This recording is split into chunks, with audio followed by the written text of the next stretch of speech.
Hey everyone, Kyle Christensen here with the motivational stuff. And as I've been talking about overcoming depression, anxiety, PTSD, brain injury stuff, uh, both the brain injuries uh, along with my spinal cord injury, you know, it's also really hard to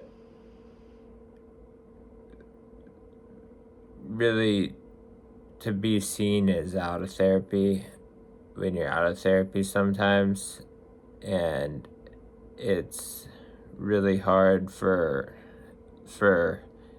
sometimes when you're around people for it not to feel like they have to think that there's a problem with you because you were in an accident and you had to have therapy, therefore you had to have a therapist, therefore there must have been a problem with you, and therefore they think the only time that people are around you needs to be problem based, or there's a problem with you, or things like that.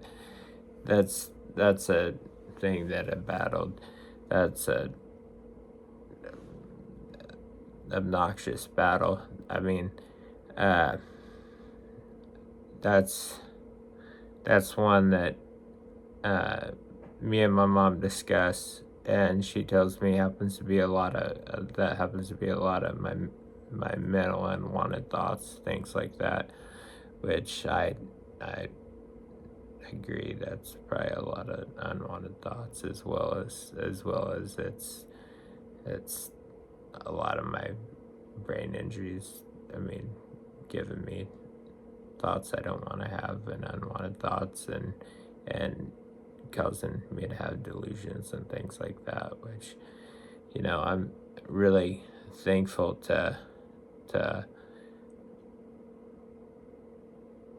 be in a spot now to where when I was having delusions, I can take a step back now and go, all right, when I was in a delusion, I felt like I was in a delusional box.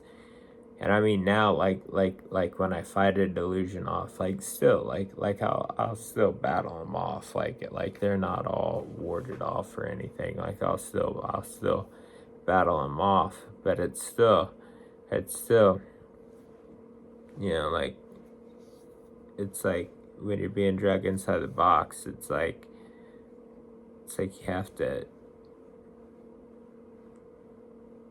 be telling yourself it's a delusion the whole time, and it's only unwanted thoughts, and that's not the case, and that's not true, and that's not the case, and that's only a delusion.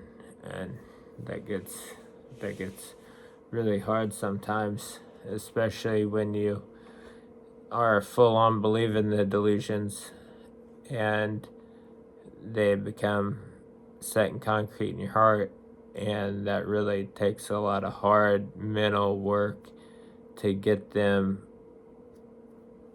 irreversed or reversed out of your brain from being that way, because I really had to back a lot of thoughts out of my mind that were hardwired in my mind about certain people doing certain stuff to my life and tampering with my life, that were delusions, that were hardwired. They were set in concrete in my mind to where, I mean, it would cause anger at these people, because I was convinced that these people were doing these things, and they were not.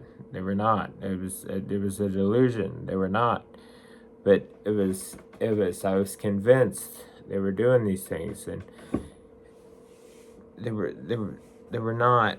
But I really full on believe that, and that took a whole lot of mental work to unwire that out of my mind, and to get that all straightened out. And a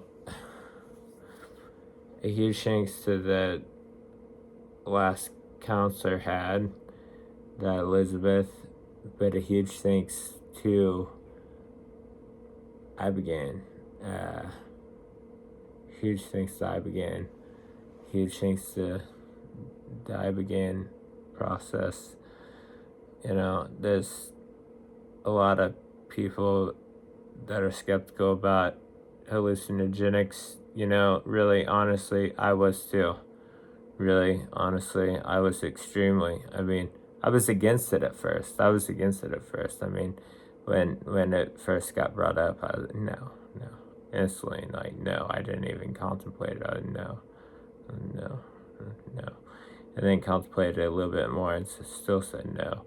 And took a lot of took a lot of took really a lot of me getting to rock bottom and me really knowing that there needed to be an answer for me until I said yes on that.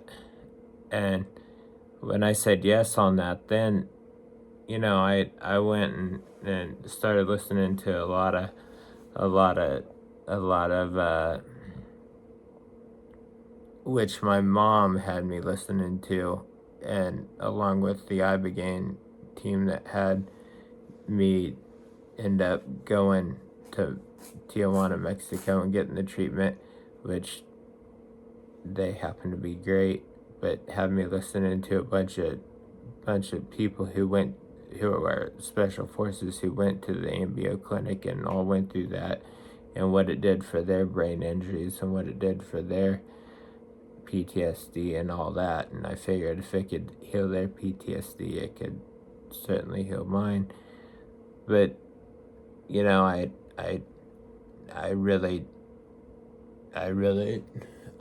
felt like I needed to be informed going into that. And it was a really scary experience. It was a really I'm not gonna lie. I'm not gonna embellish either. I'm not gonna. It's really intense. It's really scary, and really takes a little bit of courage. Takes a little bit of courage. Really does. But alrighty, that's my 2 cents today. Hope didn't lose anyone. Hope stayed. Well, I hopefully didn't get too strung out on anything. Alright, thank you, people.